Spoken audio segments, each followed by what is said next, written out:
A newly published study finds that fully 1/3 of all teenagers visiting emergency rooms were assessed as suicide risks. It's an amazing number, but if you know the bigger number, it's maybe not that surprising. Suicide and suicide attempts are rising rapidly among young people, along with depression and many other mental ailments. The dramatic surge in suicides coincides closely, and you can graph it out, with the rise of social media and the ubiquity of smartphones. Are they related?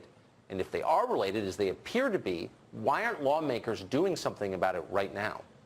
Tom Kersting is a family therapist, author of the book Disconnected, How to Reconnect Our Digitally Distracted Kids, and we're glad to have him tonight. Tom, thanks very much for coming on. So this seems like 1/3 of kids being admitted to emergency rooms are believed to be at risk for suicide.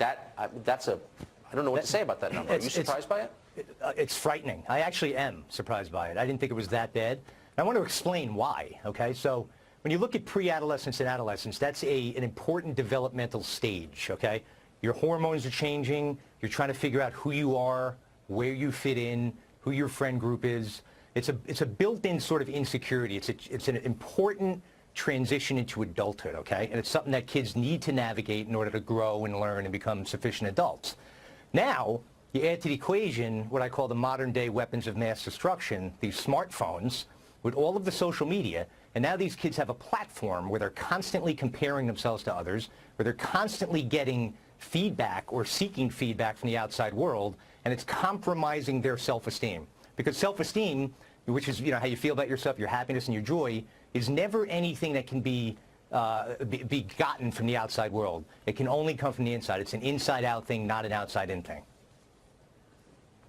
So why isn't there a national conversation about what to do about this? Why are we sitting passively back? Why aren't lawmakers, if these were cigarettes, we'd have a lot of florid-faced members of Congress yelling in hearings, but nobody says a word. Why? And what's fascinating, too, Tucker, I lecture on this topic all the time, the average age of smartphone issuance is 10.3 years old. So we can ask any parent, anybody watching right now, they know, we all know that's just a terrible idea. But that's the average age. And it's basically where we tend to do what everybody else around us is doing. And I think what we're going to see, I think we're going to have to see lawmakers step in and start having rules, like with cigarette smoking. Maybe if I was in control of this, I wouldn't allow kids to have smartphones until they were 18 years old, if I was the guy that got to make that decision. I'd ban it tomorrow. I couldn't agree more. But that's a radical position. Ignoring it, 1/3 of preteens admitted to emergency rooms are liable to commit suicide, and that's not a crisis? That's a crisis. So it's radical? It is a crisis. Yeah, so 2007 is enough studying being done of this? There is studies that are coming out right now, okay, that are starting to show a correlation between all of the anxiety disorders, the depressions that we're seeing in unprecedented numbers. The actual age in which kids are now committing suicide is going down. It's going earlier and earlier. And it coincides with the rise starting in 2007. And guess what also started happening right around 2007? That's when smartphones started coming out. That's when everybody started having all of their social media right in their pockets, in the palms of their hands. And our kids are getting lost in this superficial world, and they're losing sight of the real world and themselves.